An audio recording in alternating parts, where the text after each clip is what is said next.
Hey, could you say a couple of words, please? You want to test the level? Yes. Okay, great. Okay. Well, thank you very much for doing this interview. Could you tell me about your role and relationship to care work? A little bit about your background. Okay. I currently have no role because I'm retired, but so I'll talk about my previous role. As a civil servant, I had responsibility for the team that led on policy in relation to social work and children's issues. I did that for 6 years, from 2002 to 2008. And after I retired in 2012-13, I spent a couple of years as a trustee for Barnardo's and Street Life, which is an organisation that works with homeless people in Edinburgh.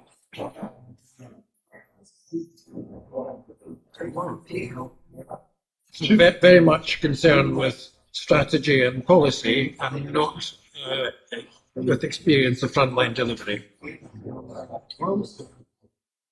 So, in what strategy and policy, can you just flesh out a little about what that means in practice? Right, so, for example, in relation to child protection, in the early 2000s, there was a case in Edinburgh of a child who had died.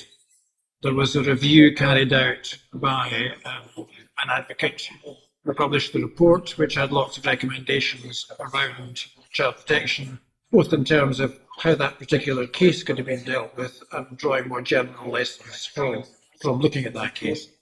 So my responsibility was to work with the team and the minister with, in a sense, with the wider care sector and other agencies to think through what might we do in response to that, and then get a series of proposals drawn up which would have support from the sector and support from ministers and ultimately from Parliament.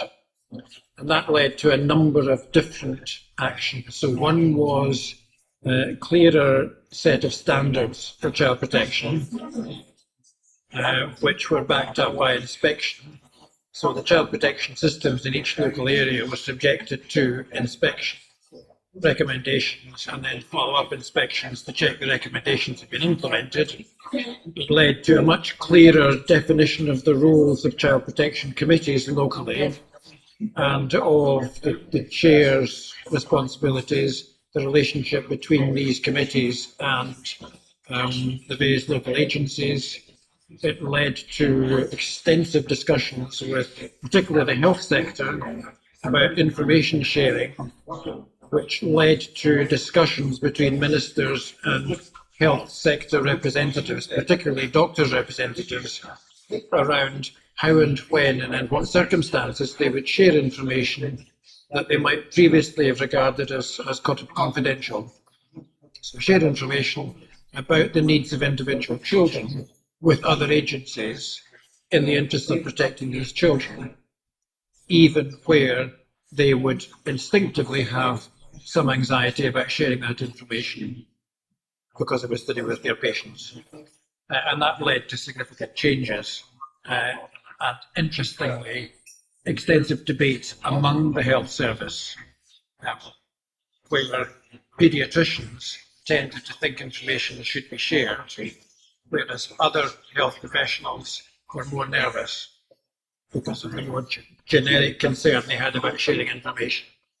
But we ended up with a situation where I think everybody's concerns were addressed, that people were not as concerned about the sharing of information as they thought they might be, because they felt there were safeguards, and others felt that information about vulnerable children was able to be shared when it needed to be.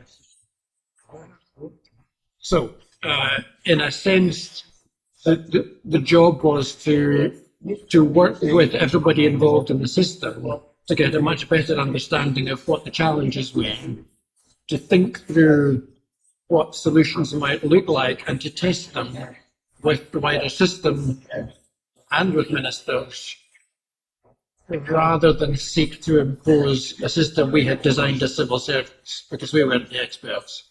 So I suppose our job was to facilitate the conversations that led to a better understanding of how to deal with child protection issues. Can you talk a little bit more about the successes you feel you've had?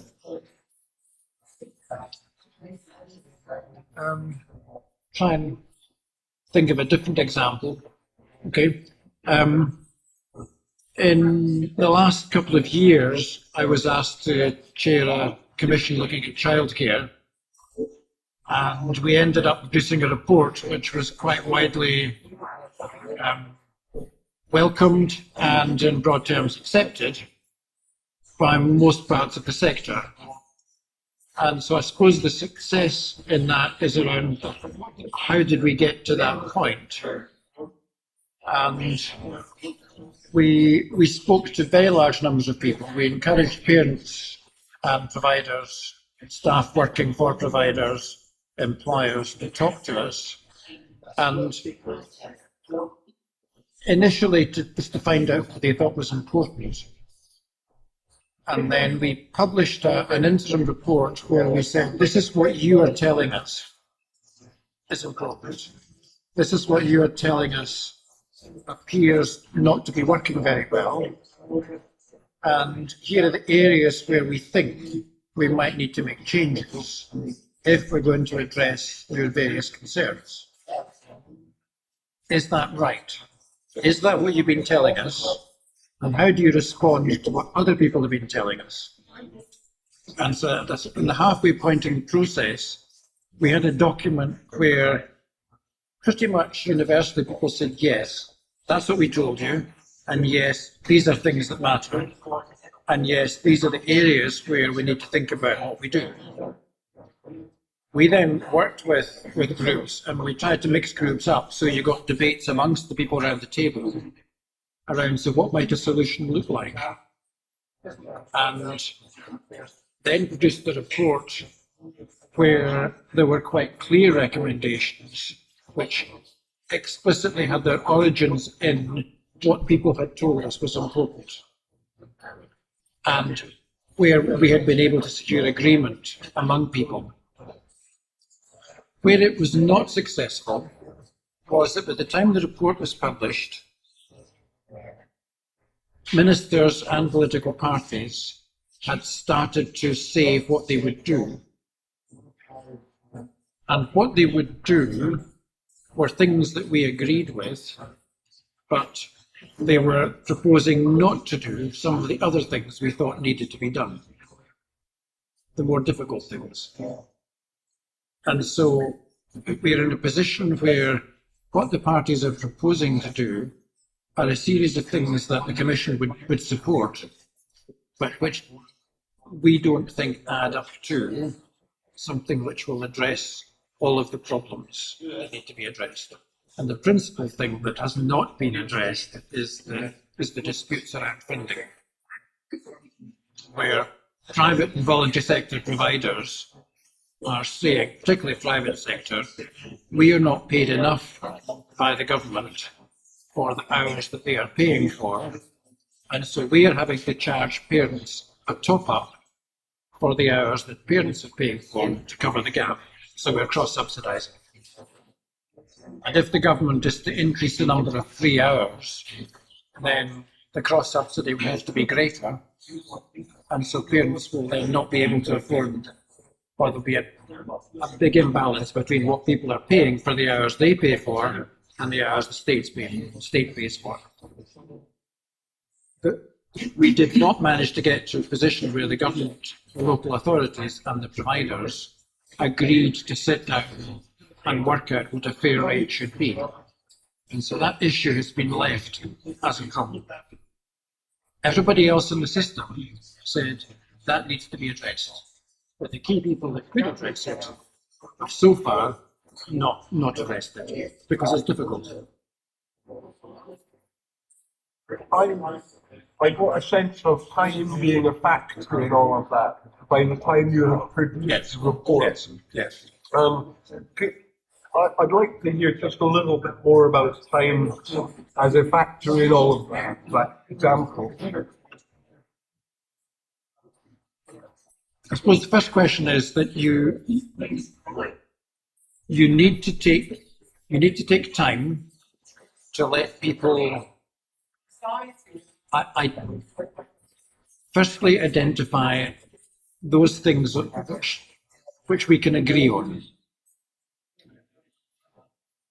or to identify very clearly those things where there is a fundamental difference. So in the case of childcare, we needed to get to a point where people realised the things that you had to agree about were, firstly, do we have a view as society on whether or not mothers particularly should be encouraged to work when they have young children? Or should they be encouraged to stay at home? Does the state give incentives to work, or does it give incentives to stay at home? And if you provide affordable, available childcare everywhere in the country, that acts as an incentive to go to work. Or at least it acts as an enabler to go to work.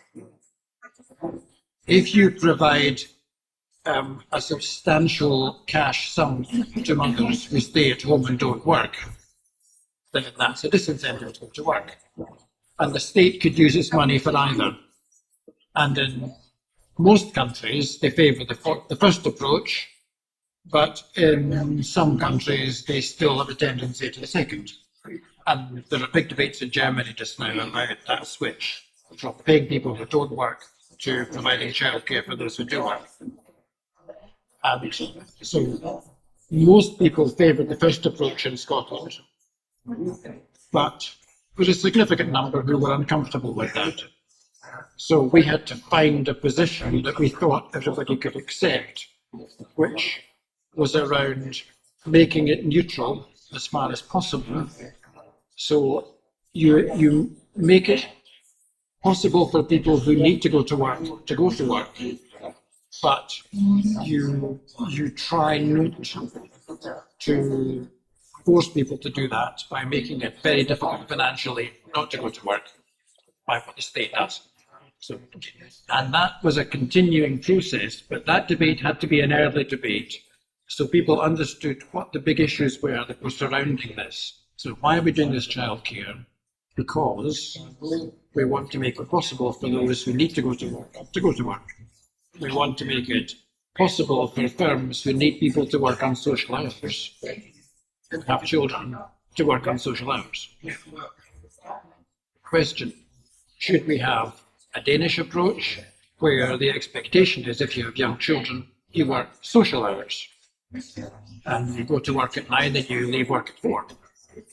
Or do we accept there's a 24/7 culture and people will need childcare at other times? So debates like that, some of which can just be presented, and we say we need as a country to have a clear understanding of our position in this, and the government and Parliament need to take a view on this, because what you think about that will determine the kind of childcare you provide. Do you focus on childcare available 9 to 4 for everybody, which is free? Or do you focus on affordable childcare available from 7:30 to 7:30? Fundamentally different offering, fundamentally different way of using your resources to meet two quite different objectives. So you need to understand that objective, and we haven't had that debate. So we try to stimulate that debate, and that takes time. Then the next thing that takes time is getting people to articulate what the issues are. And they think they know what the issues are until they begin to, and they do, but then they discover that other people have raised things which make them reflect again and get a wider understanding of what the set of questions is that need to be addressed. what are the challenges? What are things where actually, when you think about what everybody wants, you can find a quick win? What are the things where actually things are genuinely intentional and you need to explore how you might resolve all of this? That takes time. And I think if the government comes back with a very quick answer to what to do about something, sometimes that's what you need to do. There are urgent things need to be fixed quickly, or it's obvious. But childcare is complex, so I think it's more important that you engage people in debate so they become comfortable what it is we're trying to do, and what the issues are that need to be solved, and what the potential is for perverse incentives. So you were talking before this interview about sort of setting targets. It's the easiest thing in the world to set a target which drives perverse incentives. It's very difficult, as your correspondents have discovered, to develop targets which are intelligent and drive good behaviours, as well as being simple to understand. So we need to take the time to think that through. So we don't end up, in this case, with a funding mechanism which drives you towards one model of childcare where what you need is a different model of childcare. And then it will take time for people to get their heads round the consequences of what we're saying and to do something about it. And for change to happen can take quite a long time. So one of the issues was that flexibility of childcare is important. Parents need to be flexible because they can't expect the world to solve all their problems, and they don't. They know they have to be flexible about when they work, jobs they take, when they move house, all of that in the interest of their children, to meet the needs of their employer and therefore to continue to have a job and to engage with what's realistic for a childcare provider to provide. Parents understand that, and they always have, and they've always battled that. Childcare providers have to, if they're going to offer what parents need, do more than offer a very simplistic offering, or at least some of them do. So some parents are quite happy with a childcare provider who offers 9 to 12, 3 hours, and then 2 to 5 for 3 hours. If you're a parent who's not working, who wants a child to get good quality preschool education, that's fine. If you're a parent who's working, having a gap between 12 and 2 is, you might as well not have childcare, because you need to find somebody else to cover that gap. So parents need providers to offer a flexible offering. If you work shifts and your shifts change, if you're a nurse, police officer, whatever, you need childcare that can adapt to the days you need to work. Some childcare providers do that. Others say, we don't do that. If too many of them say, we don't do that, then how do you find a childcare provision? So you need enough of them who offer the flexibility. And employers need to be flexible. It's in their interest to retain good quality staff, to help in terms of hours they want people to work. You talk to people in a whole range of sectors, employees and employers, and I'm not going to name names, but in some sectors, people described employment practices in one employer and in another employer in the same city delivering the same business of roughly the same size, where one of them was much more flexible in terms of what it enabled parents to do in terms of when they worked than the other. And there was no obvious difference in the success of the companies in terms of how much money they made. So it was much easier for parents to work for the one that was flexible. And it was difficult for us to understand why the other one refused to be as flexible. Some parents who said to us that if their child was ill and they couldn't go to work, that they would phone in and say, I am ill, because they were afraid to say their child was ill, because of what that would do to their reputation as a reliable employee. They would rather be thought to be somebody who was quite often ill than somebody who had to take time off to work to look after the child. because of the perceived culture in the organisation. So that now you were talking earlier about barriers. That's a barrier to a parent to working if the child is seen to be a problem, just because the child has got a couple of days illness. So there's quite a few points where it takes time for people to think through the issues are, to engage, to understand, and to get their head around what needs to happen next. The risk is that you never do anything. So you need to, as well as taking time, be on a very clear path which says we're collecting evidence for 3 months, and we might extend that slightly, but that's broadly where we're aiming. We'll then produce an interim report 2 months after that, which will tell you what we found, what we think the issues are, what we're going to look at next. And we'll then produce a final report with recommendations at that point, which will be a year after we started, and we will not miss that deadline. And we didn't. So underlying all of that, we had quite tight program management with schedules of activity, interdependencies, responsibilities, checking red, amber, green every time you met. Everything was on track. If things were slipping, working out what to do about it, with a very clear indication you would finish at that point. Or earlier, but certainly at that point, and you produce clear recommendations. So take the time you need, but within a very clear commitment to doing something. In our case, make some clear recommendations that other people could take or leave. That wasn't helpful. Well,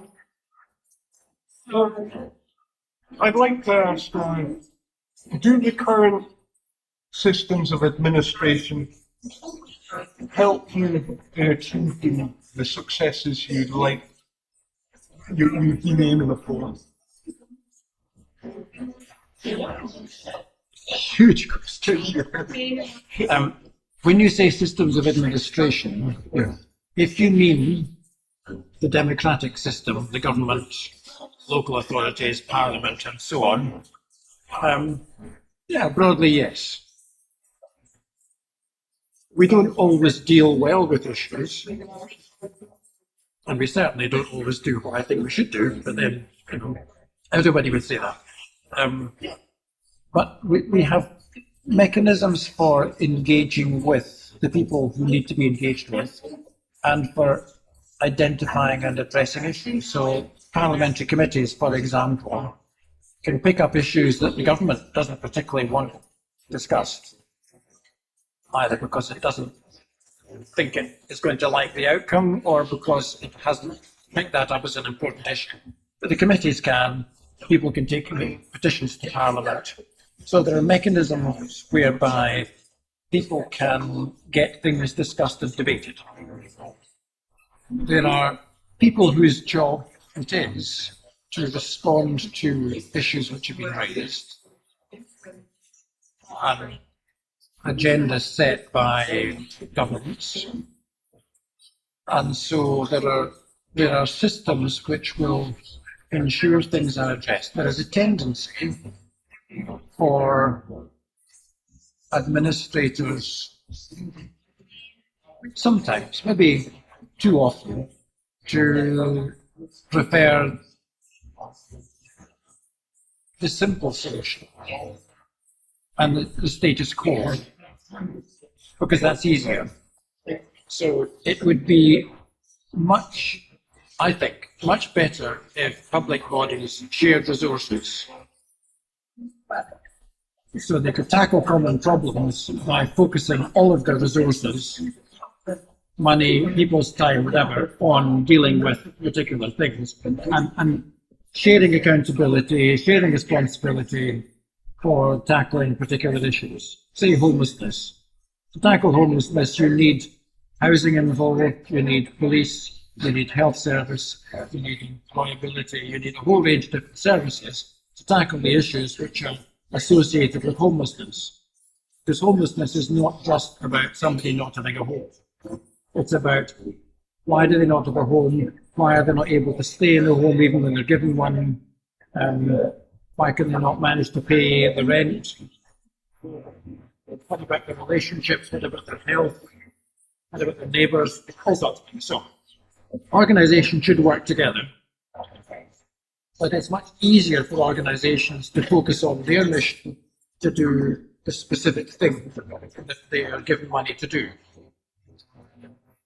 To broaden out and tackle other issues is hard and complex, and our incentives for the leaders of these organisations are very largely focused on the core mission.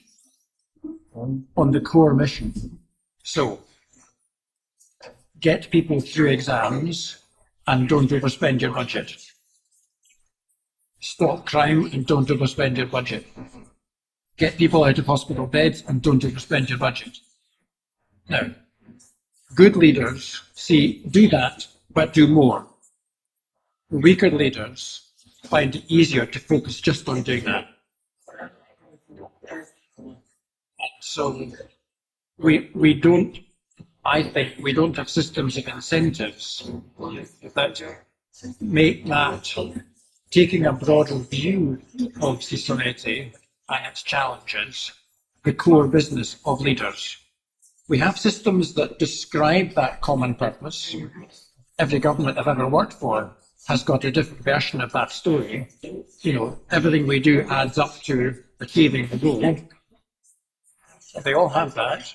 Some of them have ways of measuring whether we're achieving that common purpose, but I haven't yet seen effective systems in place to force leaders locally to do that at least as actively as they deliver their core mission. Community planning partnerships are a vehicle which would allow that to be done.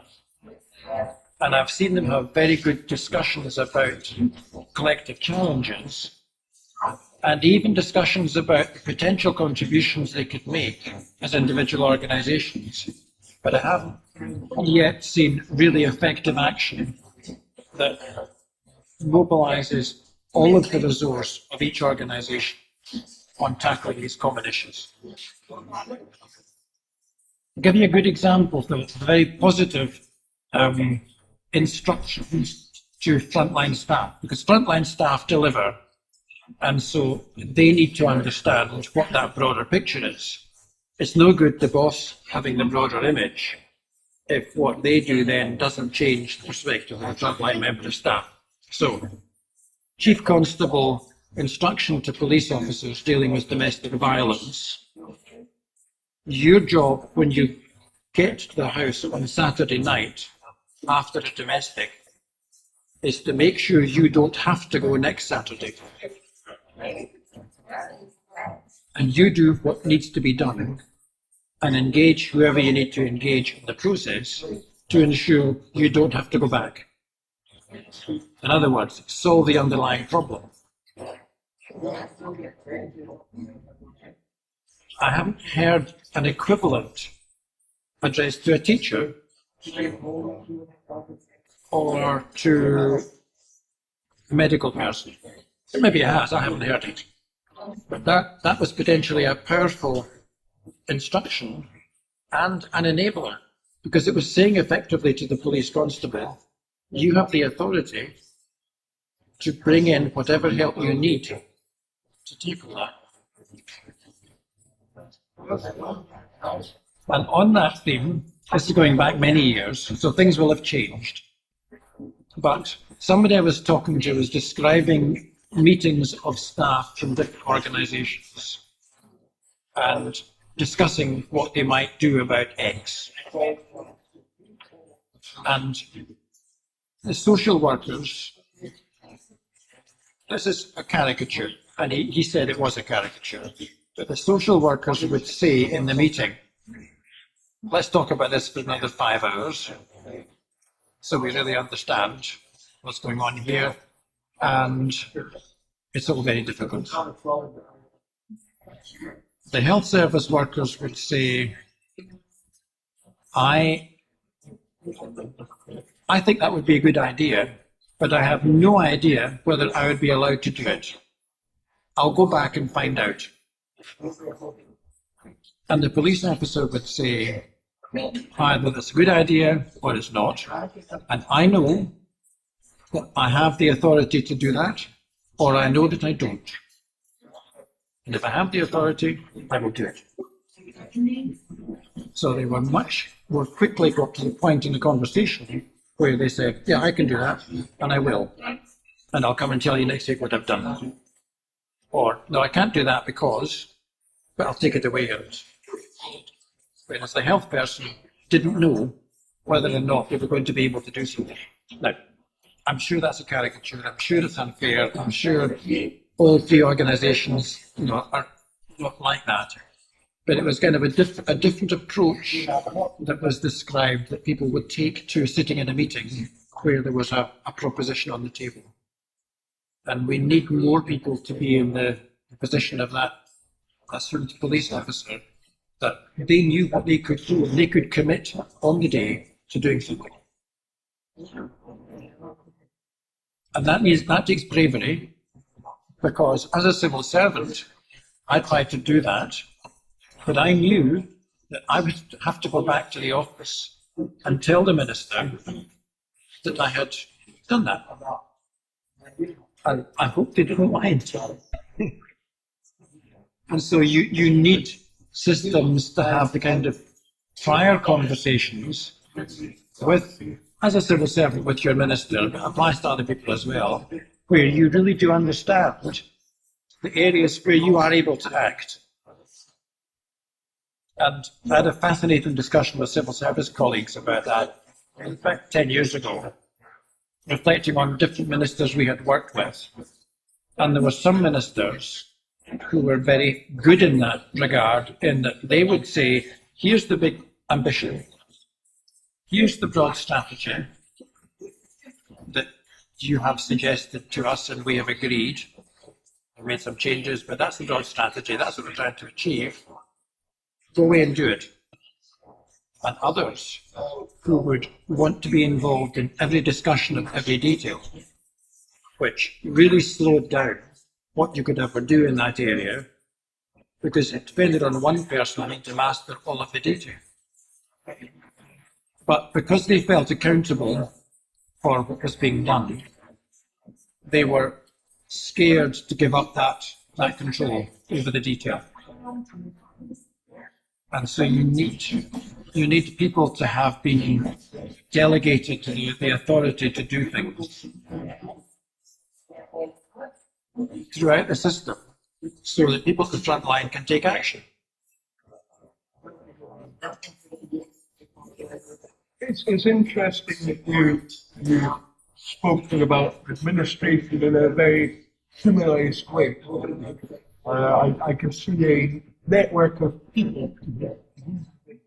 Now, one of the ways we help organize those people, or ourselves, is paperwork, of course.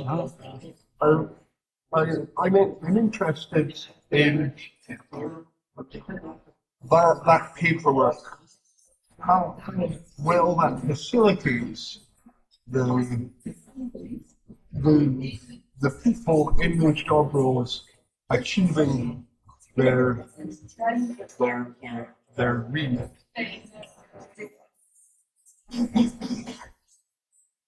I'm trying to classify paperwork that I have dealt with. So there is legislation written down, can be amended, can be added to. So that's paperwork, set of rules.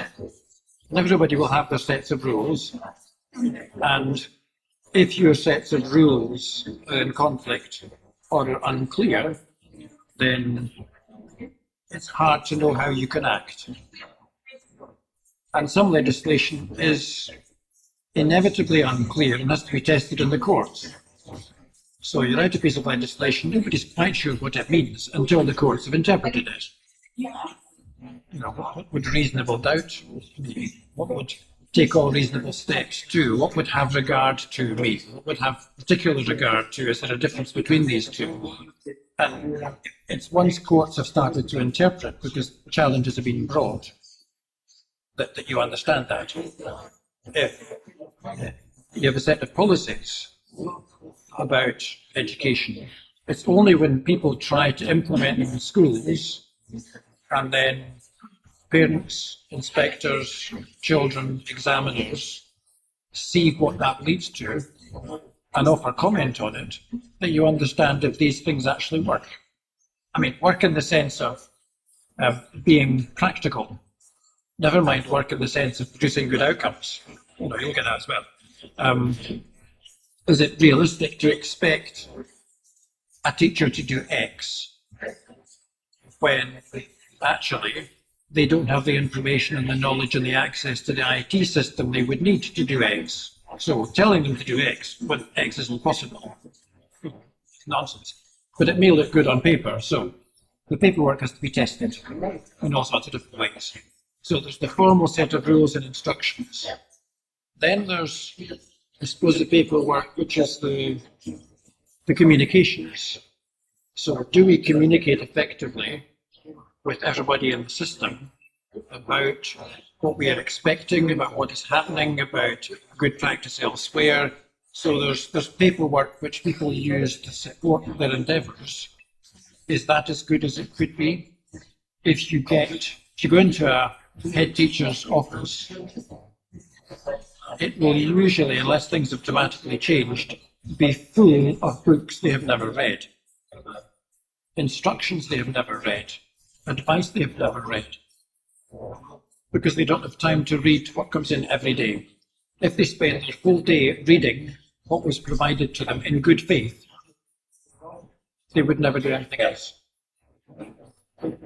So we have never been good as a system at shrinking down the advice to what really is important and giving people high quality maps of what's available if they want to dig into other areas in more detail, but making it clear, this is the bit you have to read, these are the things you have to do, these are generally regarded as the most important issues to be addressed, and then here's a long list of other things you might want to explore or get somebody in your staff to explore to be the expert on X, but in a way that's manageable.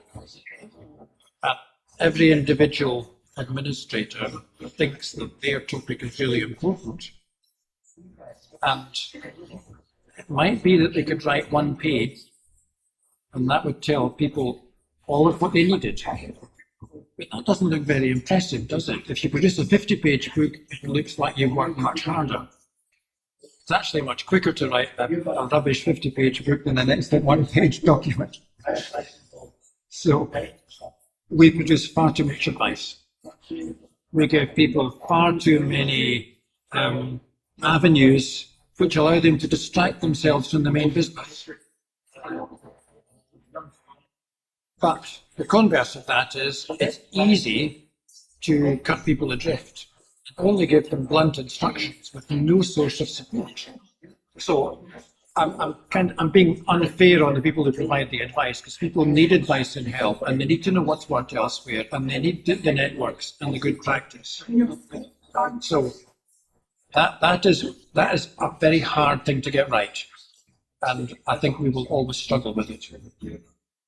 And then the third bit of paperwork will be the communication between individuals.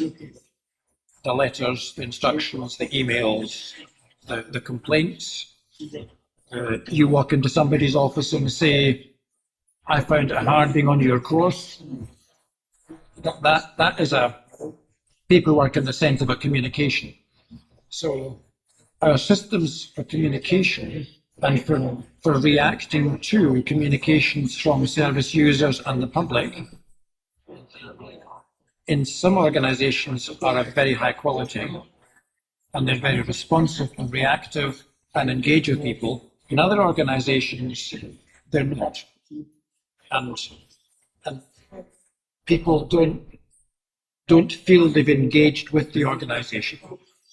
was a report published today by an organisation about customer friendliness, customer service levels across 6 major sectors: retail, banking, food, insurance, energy and something else, right across Europe.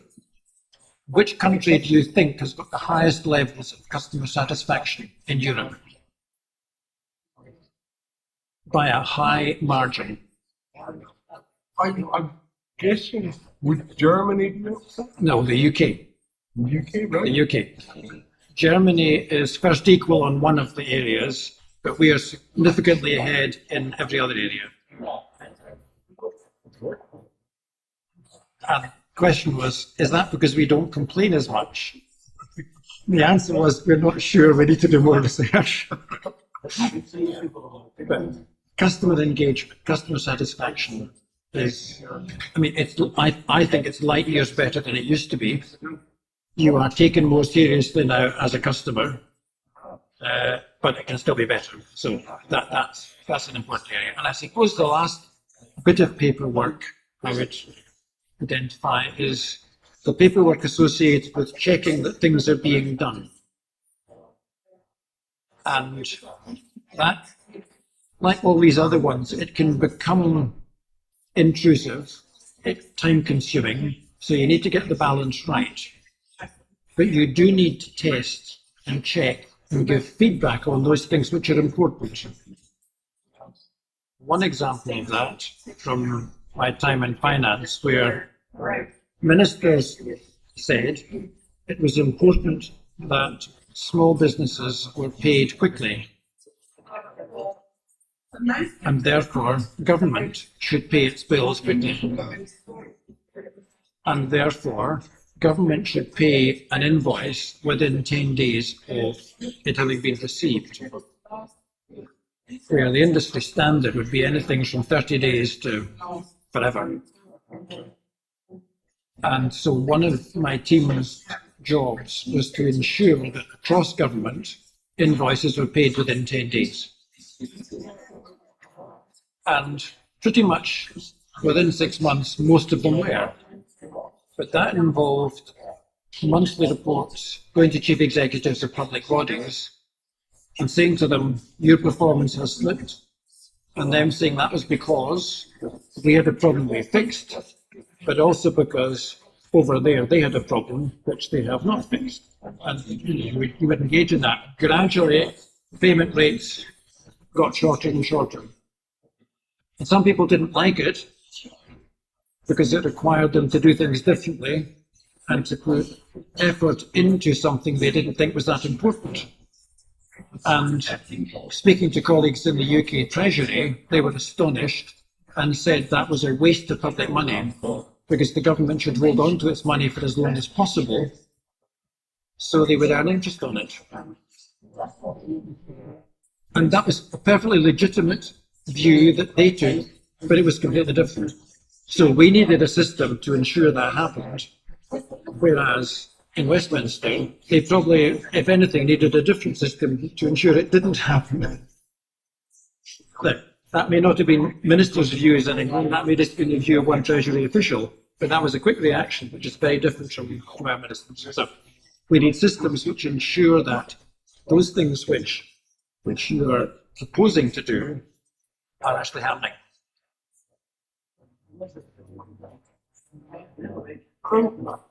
Could you talk a little about the difficulty of measuring the outcomes of the work you've been engaged in?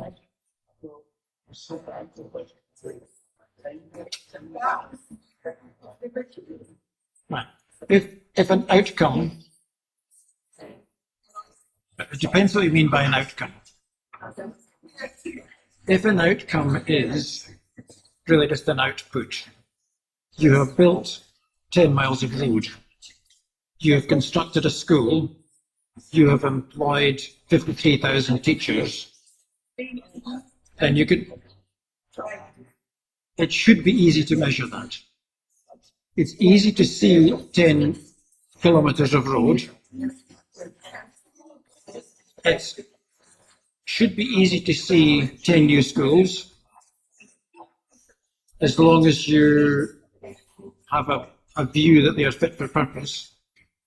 So you need 10 schools which have passed some kind of test of suitability, they're operational. Knowing that you have 53,000 teachers in post, when you do not have a single national system for applying people, is quite difficult. If the number is close to 53,000, if it's 80,000 or 20,000, that's easy. But if it's close to 50, it's difficult because people are leaving and joining all the time. Administrative systems take a while to catch up. So there may be a teacher who left last week, but that's not been recorded yet. So you think that person's in post. And there's no way somebody centrally would know that person was no longer in post unless they actually controlled that admin system. And there are downsides about centralising admin systems as well as advantages. So you may not actually know you have 53,000, but it's, on the grand scale of things, it's relatively easy to know at least you're close, if not precisely how many you've got. I've yet to find an organisation anywhere with more than 200 staff who can tell me accurately how many staff they have on any given day. And I've tried for various different reasons at various different times. People don't know how many staff they have employed today. Anyway. And you may ask why. If somebody is on maternity leave, do you include them and their replacement? So, question, how many people are working for you today? The replacement. How many permanent staff do you have first on maternity leave? How many people are you paying for both? For the first few weeks, but then only the second one. So, there are ambiguities in depends who asked the question. Anyway, but the outcomes which are really difficult to measure, as opposed to these things which are administratively difficult, are ones where your outcome is a healthier population, is more contented customers, is a better reputation for your organisation, is international standing of your country, is young people who have the attitudes and confidence they need to thrive in today's world.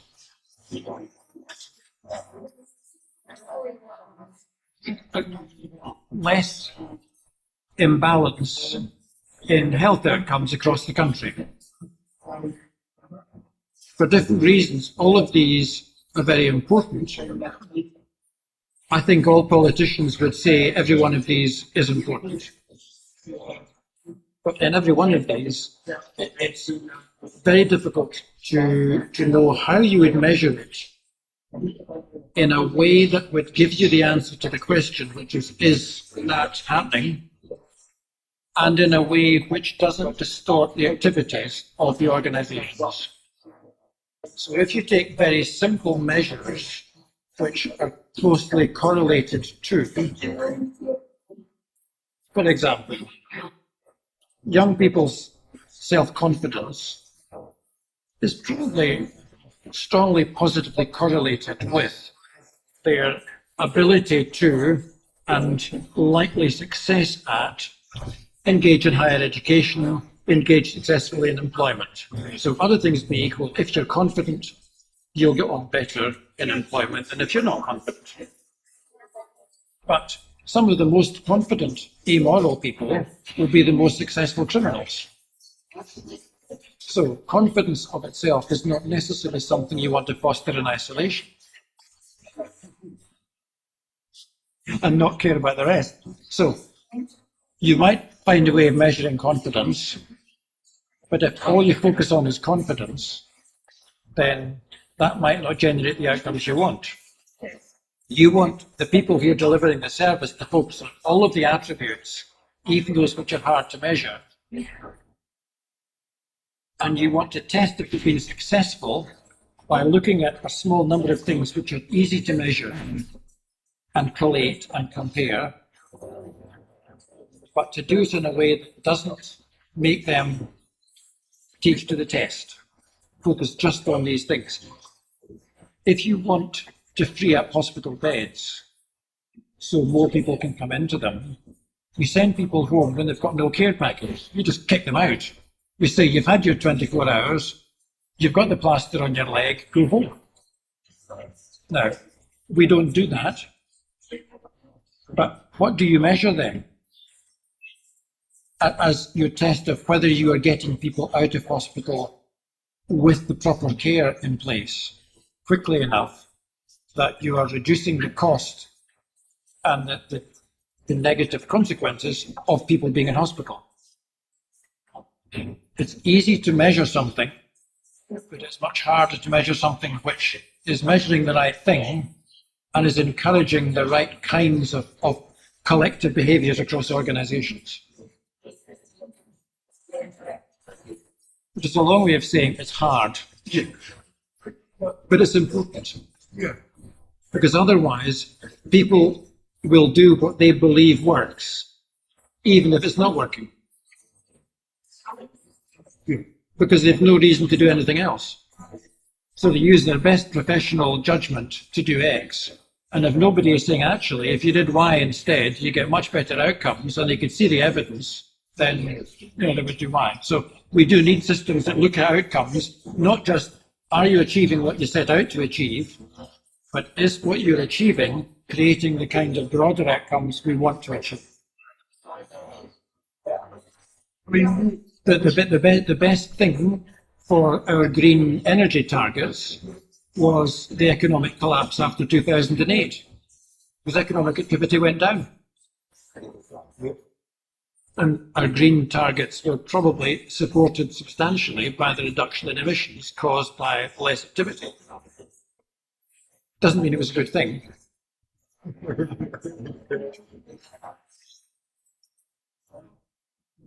Another curious fact, which UK country produces the highest volume of municipal waste per person? Of which European country produces the highest weight of municipal waste per head of population? I usually guess UK. Yeah. Denmark. UK. I don't know why. The ones that produce most tend to be the wealthiest. Well, I've been told my carbon footprint is very huge. Yes. So basically not have money to spend. Yes. So Yes. it's something to cheerful. Can you think of helpful and unhelpful examples of bureaucracies? The paperwork that help, that help us organize ourselves. God, mate, thanks. Black coffee.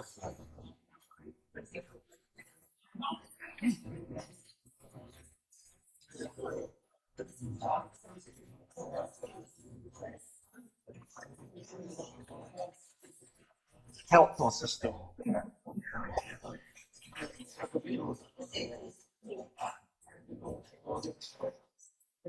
I'm trying not to get one that's kind of self-generating. So, but there were systems which SQA used after 2000 when they had problems with their exam system. They introduced systems to ensure that people got the qualifications they were entitled to. But I think that's not really what you mean. So the systems for checking the information they held was the information the schools had tried to send them. Because one of the problems had been schools sent information in good faith, and SQA received information in good faith, but it got distorted because of IT problems in the middle. So the information that SQA held was not the school intended them to hold. So systems that check that I know that what you're holding is what I sent to you are helpful, but they're helpful in sort of the internal process of ensuring that our engagement works. So yes, that helped, but I don't think that's what you're meaning. Systems that, trying to think of an educational example. Are you meaning a system whereby the bureaucracy helps the frontline staff deliver what they're supposed to deliver? I suppose, yeah. Not just the frontline staff either. I imagine it as a joined up chain from the customer or the client to the frontline staff, to the managers, to even to the policy makers. I'm searching for exemplars Okay. of good practice. I was told a list is a fundamental of organisation. So what? Okay. So here, everything is challengeable, and this is challengeable, but the system of inspection by the Care Inspectorate, by a Schools Inspectorate, and by others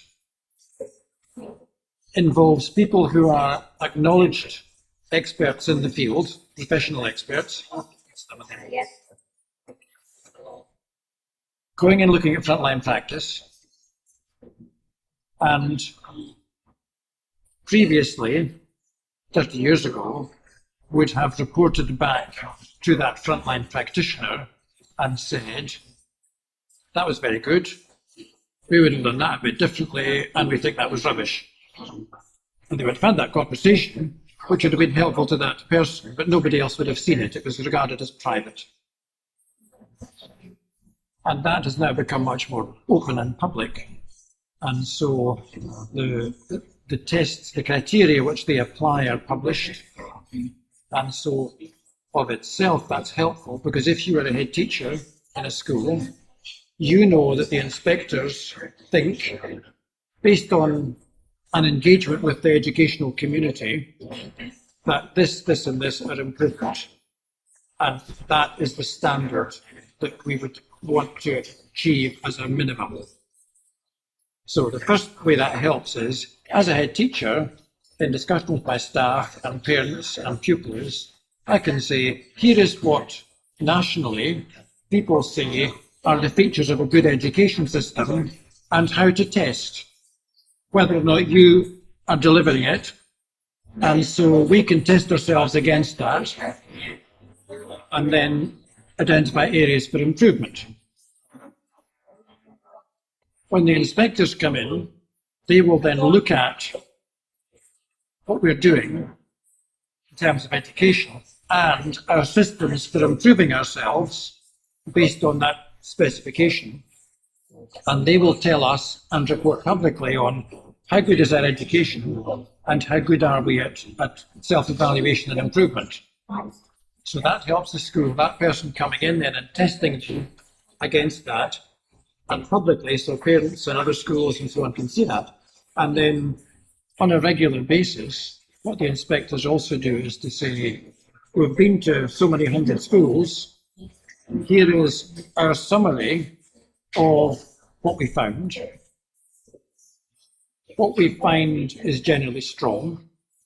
What we find varies quite a bit across the country, and here are some examples of good practice. So those of you who are not up to that level, here is what other people are doing, so you can look at that and learn from it. And here are areas where we are generally weak and could get better. And so the bureaucracy, if that's how you want to interpret that word, of the existence of these agreed standards and their application by the front line and by independent experts, and then the pulling together of that information, which is a big bureaucratic process, leads to the publication of material which should help people improve. Now, if it's not done well, it can be self-congratulatory, or it can be unhelpfully vague. If it's done well, it can give a sharp focus to areas where we need to get better and help us to understand where people are managing to address things effectively that other people are struggling with. I suppose the other example I can think of is in the health service, who I think are probably were the best and may still be the best at learning from mistakes. Where if something goes wrong, and they include what they call a near miss. So if nobody died because somebody spotted something and fixed it, but there was something that they needed to spot about something which had gone wrong in the delivery of healthcare, which was found and fixed before anything bad happened. So things that went wrong and things that nearly went wrong as a result of healthcare practice. They have a system whereby they routinely will investigate and learn from that and share that. So the culture there is intended to be, we learn from our mistakes and we admit that we make them. And when we make them, we make sure that we learn and we spread that learning. And I'm not going to comment specifically on Hillsborough, but one of the big underlying issues there is, how do public organisations react when somebody says to them something has gone wrong? And one take which there has been on happened at Hillsborough is that organisations defended themselves rather than addressing the fact that something had clearly gone badly wrong. And one of the bees in my bonnet is that the public, politicians and media have a responsibility to send messages to organisations that we expect you to do what I've described the health service for. We expect you to admit mistakes and learn from them.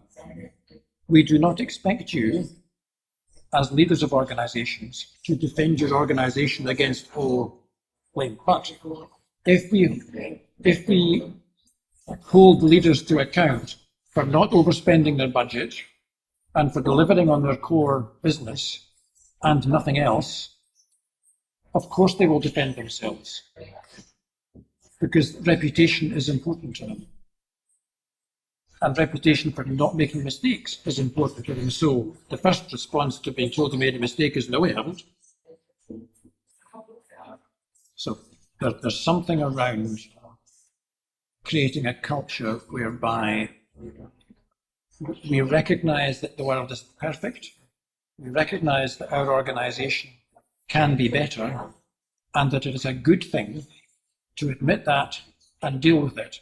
And if somebody comes to the door and says, I found this course difficult, accepting that as a valid thing for somebody to say, and saying, well, sit down, have a cup of tea, and let's talk about it. And there's an interesting piece of legislation going through Scottish Parliament about you're allowed to say sorry. Now, I don't know how it's going to work, but the idea is that if you say sorry, that doesn't of itself mean that you've admitted liability. Now, it's a simple idea. I think it's one of the Tory MSPs who's taking it through, and it must now be through because they're between parliaments. And very difficult to think through in practice. How would that work? And what will the insurance companies make and all of that? But the concept that you can admit that something's gone wrong and that you may well have been part of the cause of it, without that of itself being something which then causes you a problem. The fact of admitting that something has gone wrong and you're sorry it went wrong.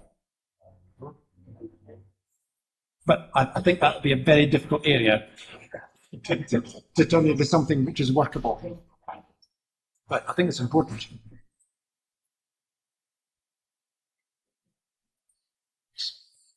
So, an unhelpful bureaucracy or way of organising ourselves with paperwork, with the written word, if you like.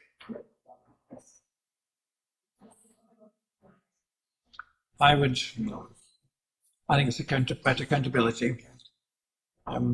What you're accountable for and to whom you're accountable. So if you are accountable for £10 million budget and it comes from that council and you get the budget to do X and the council has reduced your budget, so it's only at 9.5 million, and you've still got to do X, in fact X plus 10%, you're not incentivized to spend £1 million helping somebody else deliver their outcomes, even if you could deliver their outcomes for £1 million and it would cost them 20 million to do. Which then takes you into the discussion with them, which is, well, you give us £1 million and we'll deliver your outcomes for you because we can do it more cheaply than you because we could tackle a problem because of our expertise. And they say, well, we can't do it because we're under financial pressure and we have to deal with the crises. And so, yes, if we gave you £1 million, you would reduce our costs in 3 years' time. But they don't reduce our costs this year, so we need that money this year. Now, there are all sorts of genuine problems around that to do with spend to save. You've got to have the money to spend, and the saving is usually next year, not this year, or 5 years, not this year. So it's genuinely hard to do. But the way we construct our accountabilities for money mean that people have got no incentive to do that sharing. And sometimes they're actually prevented from doing it because it's tightly restricted what they can spend their money on. So if we thought about how we allocated money in a way which actively promoted the sharing of resource and the efficient use of the total resource, if we actively did that rather than actively preventing it, I think that would make a big difference.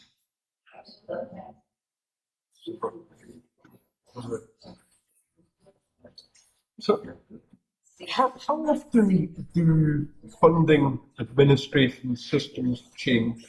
And do they have continuity in your experience? They don't change that often. The Scottish, an example, the Scottish government gives money to local authorities. It has a formula for allocating money to individual authorities, which it has agreed with them. Most of the authorities believe that they are disadvantaged by that formula. The fact that most of them believe they're disadvantaged suggests that it may not be that bad, but never mind. But if they were to change it, any change would lead to winners and losers. So politically, it's almost impossible to agree a change that's a meaningful change, unless you're willing to say to one constituency, we don't care what you think. So the system continues. Council tax. Everybody says council tax is a dreadful system, but nobody has produced any serious workable alternative because there'll be winners and losers. I mean, there are practical reasons why council tax is actually a reasonable system, but people don't like it, but they don't change it. Council tax is not dramatically different from the old rating system, and it's not very different from any other system anybody's proposing. You know, parties are talking about a property value-based system. Well, that's what council tax is. The only issue is we haven't had revaluations, and the bands are quite wide, but it is a property value-based local taxation system. So, because changing it would produce losers and winners, and because winners tend to keep quiet and losers tend to be very noisy, people don't do it. So, financial systems don't change very much. I've been involved in some changes, but they're not fundamental changes. Or even if they could be, the system has a tendency to turn them back into something which it recognises. Which might simply be that we have a very, very good financial system that doesn't need change, but I doubt it. Good. Do you see the funding structures as enabling long-term planning?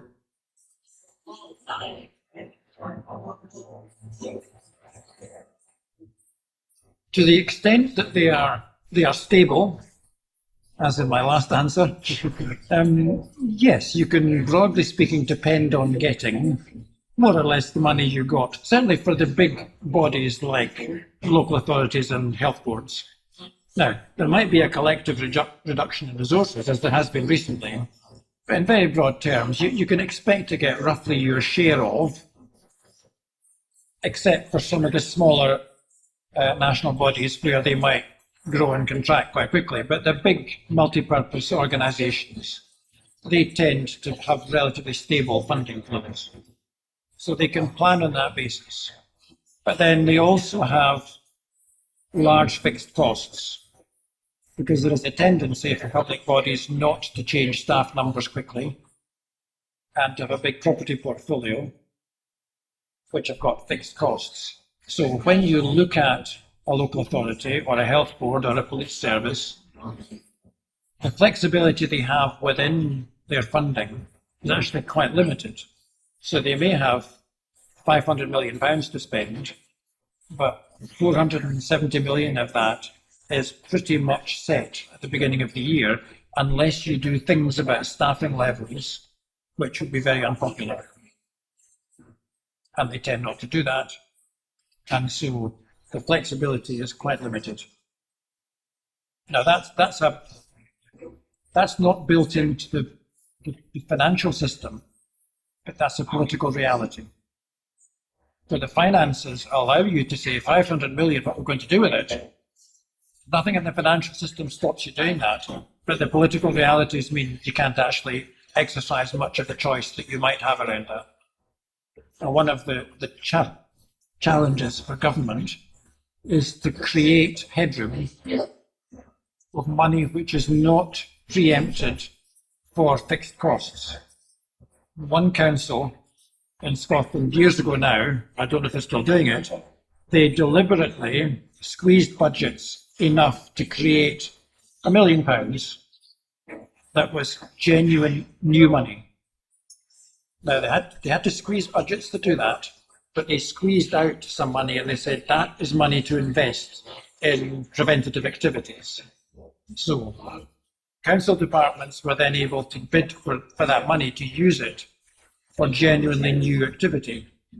But, and I don't know whether that they did or not, the risk there is then that what the departments do is to use that money to pay for core staff. And so they end up with exactly the same staffing structure as before, and the money has appeared to buy something new, but actually it doesn't.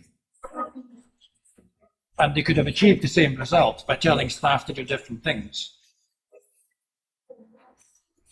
But then, what different things do they tell members of staff to do if you're going to get a parent's revolt if you reduce the number of teachers in a small rural school? So you don't. So you let things stay as they are until the money actually disappears, and then you've got to change.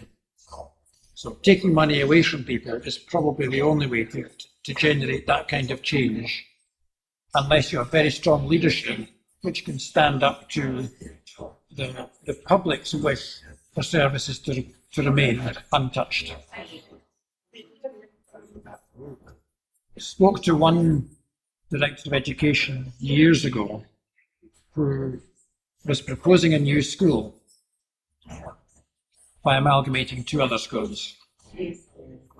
And he said to ministers, please, please, please accept this, because I have worked with the local communities to convince them that it's better for their children to have one new school halfway between the villages than two schools. And they've now bought into that, and I've been so successful If I have to go back to them and say, you've got to keep your old schools, I'll have a rebellion on my hands. So managing public expectations, and I don't mean that cynically, I mean working with the public to understand what really is in their interests. Is it in your interests to have one specialist in your local hospital or a team of 5 specialists in a central hospital in an area where usually that specialist is sitting doing nothing? Might be better in some aspects of health to centralise and have centres of expertise at the expense of some local specialisms. But you know what happens to ministers when they are seen to be centralising health specialisms? They come under huge pressure because there's a local view that we are losing our expertise, when actually the clinical view might be you have access to better expertise as long as there's transport. Which is why you can't solve these problems just by looking at health. You've got to bring up all the other services in as well.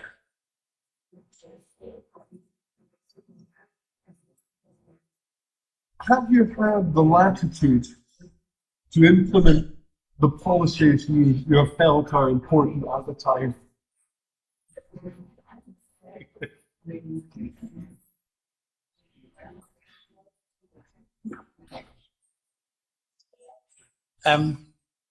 Yes, but not always. Ministers, as I said earlier, ministers vary a bit in the level of detail that they want to specify. So if a minister says, I was elected to do X, so you need to make X happen, and they were elected to do X, and X is legal and possible, then my job as a civil servant is to try and make X happen. And there have been times when that's been the case, and I've thought X is not sensible. And I may have told him privately, not that I thought it wasn't sensible, so that wouldn't have been a career-enhancing move, but explored the issues, the kind of reaction they will get when they seek to do X. So if you want to do X, that's fine, you can do X, but be aware that when you do X, these are the consequences people will say will flow from that. And some ministers are quite susceptible to that, and some get very angry and say, are you on my side or not? I'm on your side. I'm just telling you that if you do this, that's the kind of reaction you'll get from that group and that group and that group. But, you know, if you want to do it, that's fine. It's my job, I'll do it. So in some areas, you have to deliver something you don't actually believe in. Quite often, you're quite neutral. I think, fair enough, you know, it's a perfectly reasonable way of trying to achieve something. I might or might not have chosen to do it, but it's not my choice. And there's other areas where they say, we want to do X, and so within X, you'll need to make decisions about, or we need to make decisions about how to achieve X. What do you think? And so you have a conversation and say, well, I think if you did this, which would have these other benefits as well, it would help to deliver X. And they say, okay, fair enough. And there'll be other areas where they would say, away you go and do this, and you work out how to do it.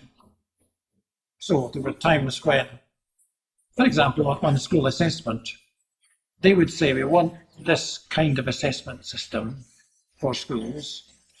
And you would go and talk to teachers, to parents, to employers, to the SQA, and you would come up with a kind of a proposition on assessment, and then you would have to judge, do I take it to the minister and just test that comfortable, or do I take it to everybody and get them to agree it, and then it's kind of a fait accompli.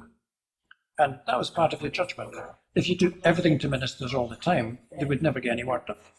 So you would have to take the important things to them and say, this is, so you would have a regular series of meetings as a senior civil servant with your minister, where you would talk through the range of important things you were doing.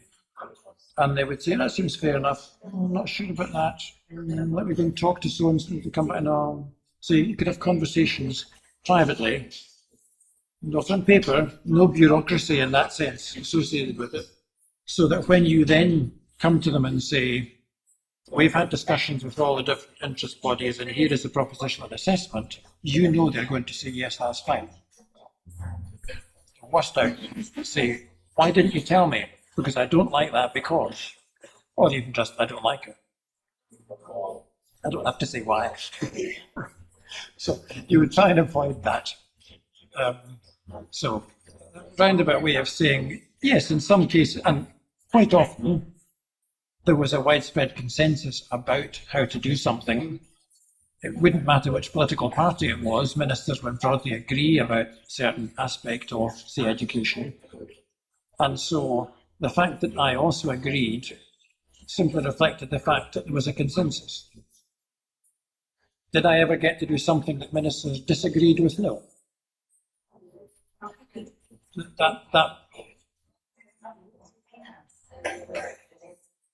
I would sometimes test things and suggest things publicly, which ministers might have chosen not to test publicly.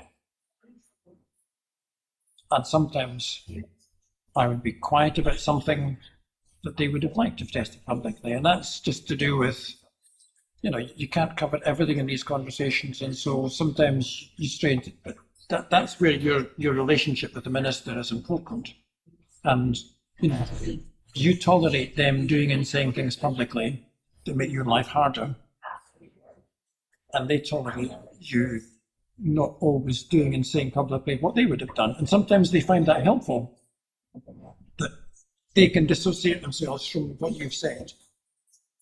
So it's not the minister's fault, it was civil servant. So there's a lot of subtlety around that relationship.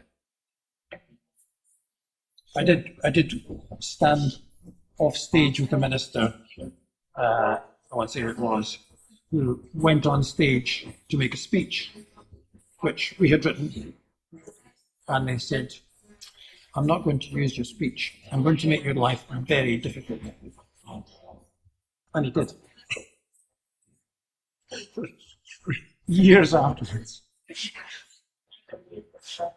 Well, I didn't disagree with what he said, it made life difficult.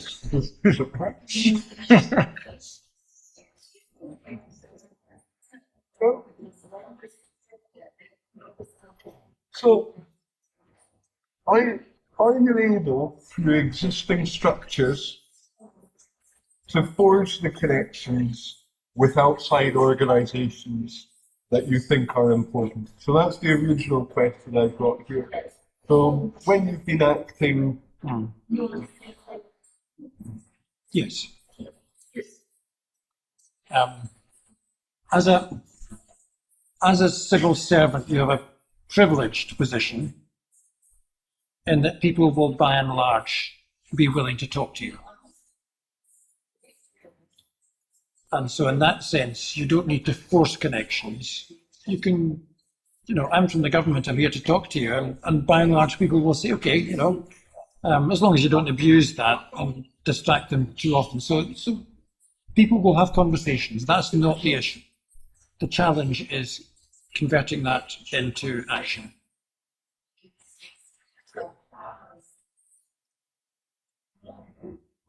Do you feel that the language used in administration, outcomes and measures, the paperwork that we find in situ,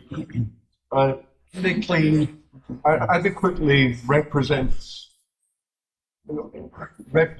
your day-to-day experience?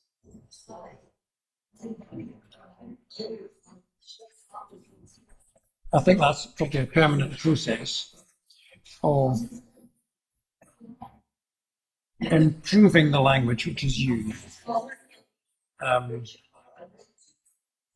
Documents, whether they're statements of standards, statements of legislation, communications, ways of dealing with complaints, advice, they have to be understandable by the person who's intended to receive them. We went through a process with school reports of looking at the documents we published for schools, which were 20 pages long, of dense prose written by people who spent their lives writing dense prose about education and said, well, these are now published, we need a version for parents. So the version for parents look like shorter, easier language, to the point, not lots of description about things that they won't understand. So we produce a 4 or 5 page summary. And what do teachers say? That's the one we read. That's the one we find helpful. Do you need that one? Not really. 5 pages. Permanent process of doing that.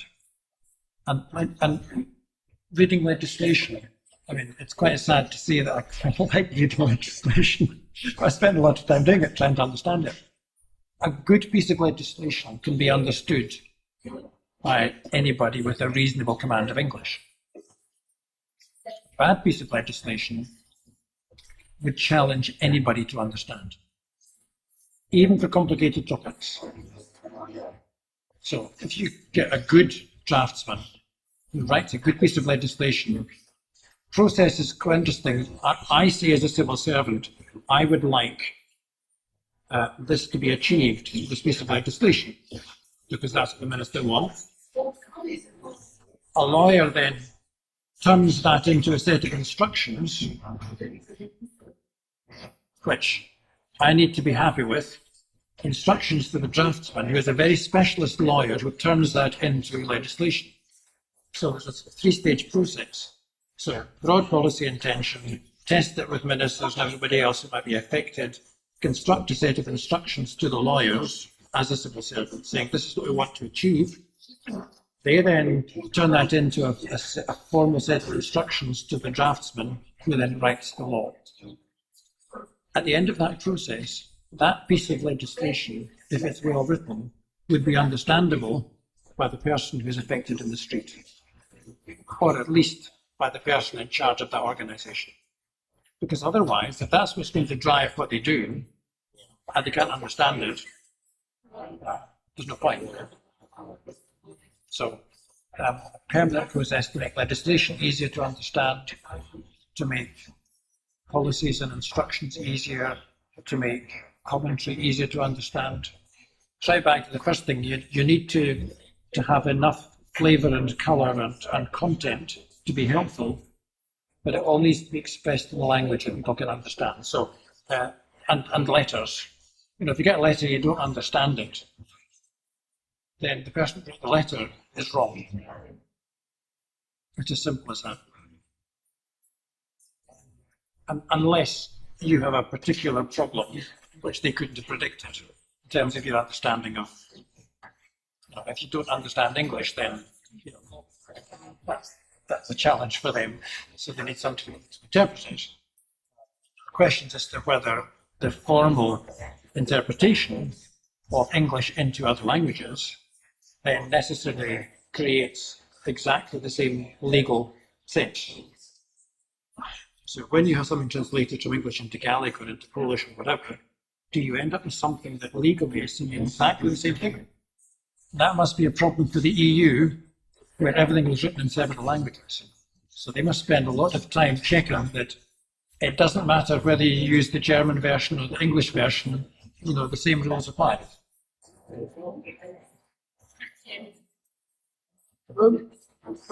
You mentioned something earlier which I don't slip my mind. You mentioned self-generating paperwork. What did you mean by that? Can't remember. Yes, it was if you have a system. So we have children over here who are doing work in school and they're demonstrating what they can do. And you have somebody over here who will post a certificate to them to say you have got a standard grade 3 in English or Nationals 5 in English, now whatever it is. What's the system that connects that performance with that issue of that certificate? And there's a whole series of bureaucracies connecting the performance in the exam room to issue the certificate. And it's not just that that paper is sent to Janet Brown, who sees it and says, well, that's good, and signs a certificate. You know, so there are thousands of people involved in that process. So I think I was talking about the internal systems that ensure that all of that works and connects. So whether it's to ensure you have the right number of people available to do the marking and you get the papers to them on time, on days when they know they're going to be doing the marking, and they get the papers back securely with their marks on them. That's what I meant by self-generating. So there's a challenge here which, from the pupil's point of view, is invisible. I sit and write a piece of paper, give it to you, and then 2 months later, she sends me a piece of paper. I don't care what happens in there, as long as what comes back feels reasonable in terms of, I thought I did quite well and I got a B, so that's fine. And if not, there's a system then to go and say, you sure I got the right grade? All of that inside this box. That's all I meant. Great. Well, so you worked in various positions in various sectors. The next question I've got is the sector adequately funded or resourced? So, yes, just thinking about in terms of care or whichever, wherever you care to place the context.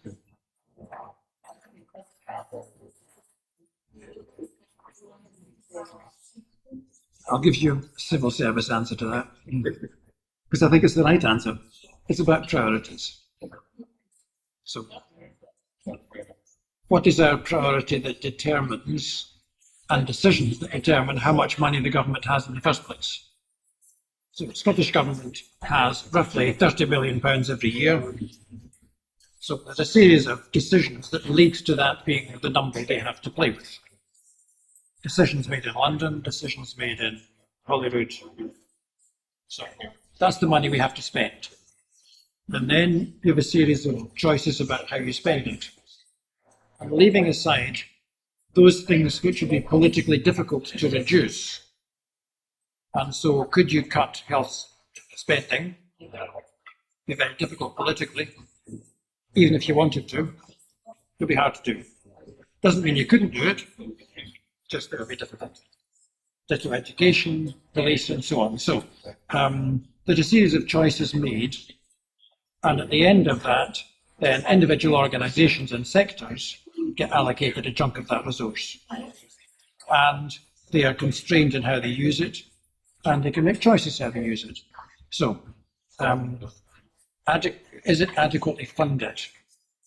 I would struggle to find anybody who wouldn't say, we could use more money. Having said that, in the 1990s and early 2000s, when money was growing rapidly, people did struggle to work out what to do with it, except do more of the same. Tendency was to employ more police, more teachers, but not to think about what they did. Just assume more was better. As numbers have been put under more pressure now, then people have to think about how do we use this resource as effectively as possible.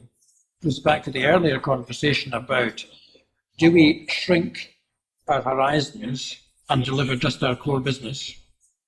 Or do we engage with other sectors and other organisations and say, the job is not to deliver education, the job is to deliver better outcomes for young people, old people, people generally, women, whoever it is, and say across all of our different resources, using our about £30 billion, what can we do which will best improve these outcomes? So I think, in a sense, the amount of money is there. There's not much that somebody working in a sector can do to affect the total amount of money available. What they have to do is to decide how they use the money they've got access to, and ideally, how they can work with others to use the full amount of money.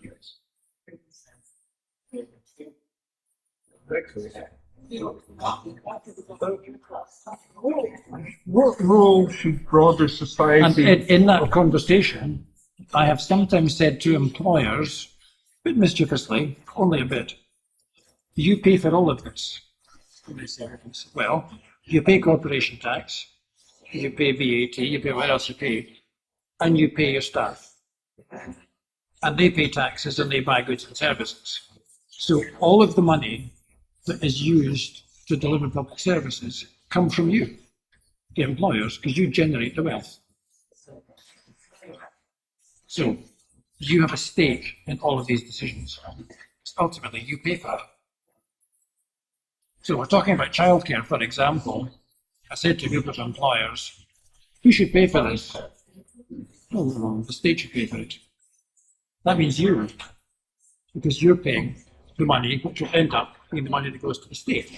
So ultimately, you pay for it. Now, do you want to pay for it directly? Do you want the parents to pay for it through the wages you give them? Or do you want the state to pay for it through the taxes that you and the parents give to the state? But you're paying for it. So engage in this. Right. What role should broader society play in facilitating the work that you've been engaged with?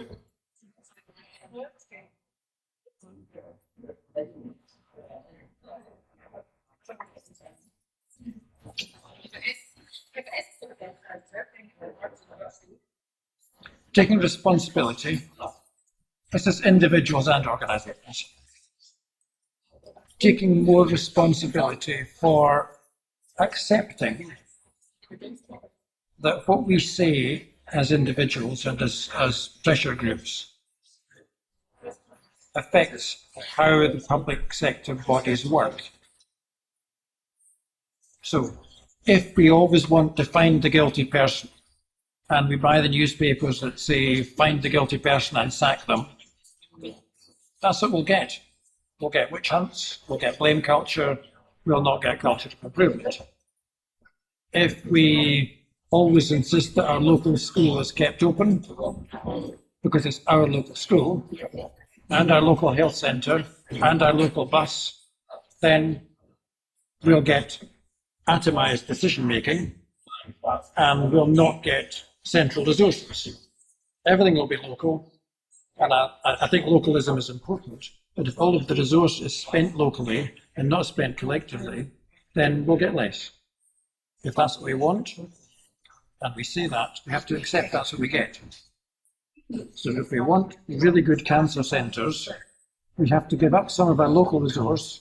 You know, imagining, I suppose, we need people to understand that you can't just wave a magic wand and the government will produce more money. They might produce more money, but it will quickly be devalued by inflation. So, you know. Now, but our economists would argue that you can create more money just by producing more money, you know, quantitative easing and all that kind of stuff. In general terms, the amount of resource there is something we need to accept is constrained. It's not the government that the government is an agent who implements what we want. So we are deciding when we pressurize for certain things.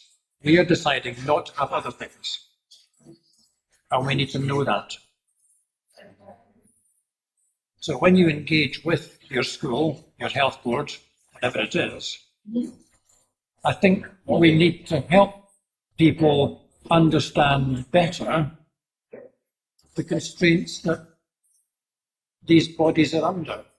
It's not to make excuses for their poor activity, it's understand the world they live in. You know, quite often people say, that's your job. I say, what would you do about X? That's your job. You're the civil servant, not my job. I said, well, actually, it is your job. This is something that I'm not expecting you to be an expert. I'm expecting you to engage in. I don't use that language. In my head, I'm saying, I want you to engage in this because this is important. And if everybody in this room engaged in this issue, we might find a solution. If you all stand back and say it's your problem, find an answer, we then produce an answer and you all say, I don't like it, I don't go anywhere. So it's about engaging.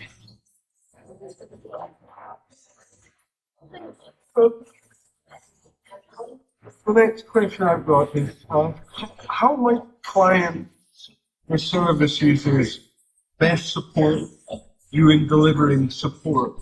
So this study has been very much looking at support services and the way that bureaucracy has been encountered that at the point of consumption or the client side. So I put the responsibility on the organisations to create an environment in which the service user and the public, who may not be the same thing, the service user of a prison is not the same as the general public. It's a very small subset of the general public, so I distinguish these two. Create an environment whereby they engage constructively. So I don't just tell you to supervise your child's homework. I engage with you in discussion about your child's progress, development, education, and as part of that, help you to understand how you can help your child. And when you've got anxieties about something that's happening in the school, I create an environment where you feel you will be listened to, but not to the extent that you as an individual parent get your own way at the expense of all the other parents. And so the balance there is enabling those people who are reluctant and afraid, usually afraid to engage, enabling them to engage without empowering the people who do not need any more empowerment because they already dominate the system. And one of the teams that I led dealt with special education needs. And one of the biggest problems they faced was all of the different advocacy groups with different special needs, all believing that their group was effectively the most important. Now, it was very important, and it was first equal with all the others. But sometimes they understood the perspectives of the others. Sometimes they just pretended they didn't exist, and they said, "This is what really matters." And you have to say, yes, it does really matter, but so do all of these things as well. So let's find a more collective way of dealing with it. And that's hard, because that involves seeing other people's perspectives. So it's about empowering those who need to be empowered, engaging with them on their terms, in language they understand, without talking down to them. If you can't make it simple, that's your fault. I don't know but without empowering the people, giving more power to people who already have a disproportionate share of influence. There are communities in Edinburgh where if there was the slightest hint anything might change in their area, would activate their networks and ensure it never happened.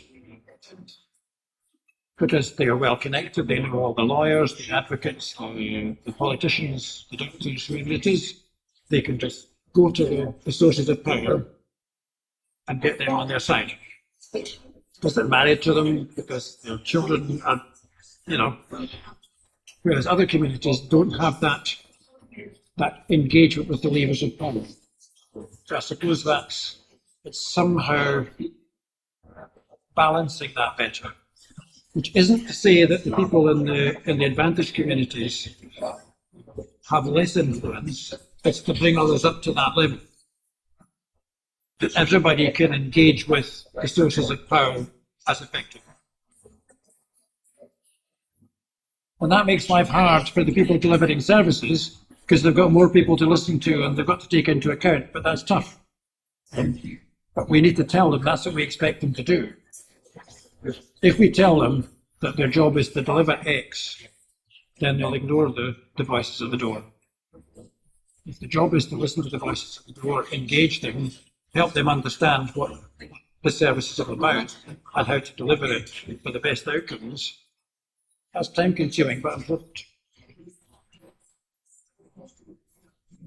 So the final question here is, what questions, within the context, or which context you feel important, what questions do you think are important to be added to this list in working towards greater understandings?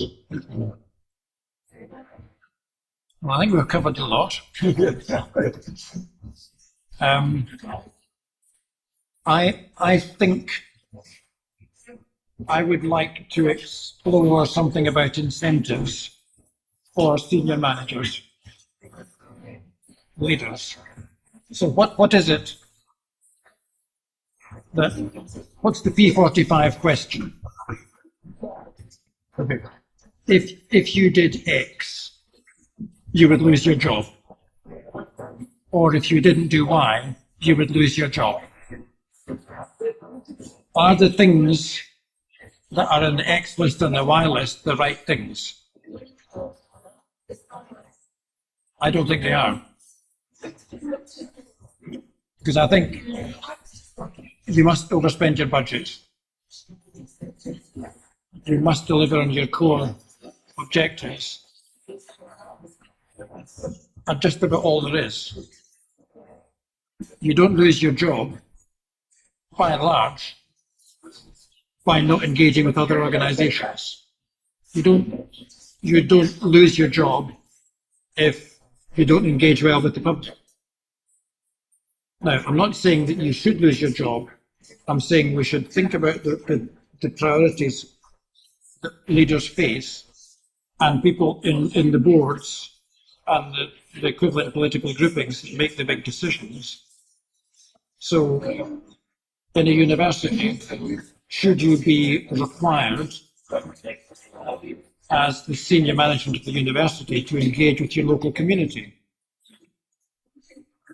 Your court might choose to tell you to do that, but if push comes to shove, you're more likely to have to grow your budget and increase your research rating, because that's what matters. Now, I'm not taking a view on that. I'm just saying that the absolute top priorities for principals of universities may not be the ones that are taking that broader view of what we're trying to achieve in Scotland, may not be the view you would take. And I wouldn't want government interfering in that process, which is a different set of discussions.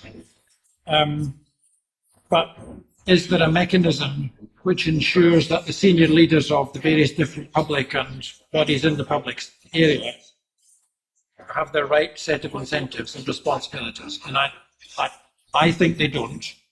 I think it'd be interesting to explore what other people thought. Absolutely fascinating. And is there anything else that you'd like to say or include? No. No. Thank you very much, Colin. My pleasure. Cheers, my pleasure. Cheers, my pleasure. Cheers, my pleasure. Cheers, my pleasure. Cheers, my pleasure. Cheers, my pleasure. Cheers, my pleasure. Cheers, my pleasure. Cheers, my pleasure. Cheers, my pleasure. Cheers,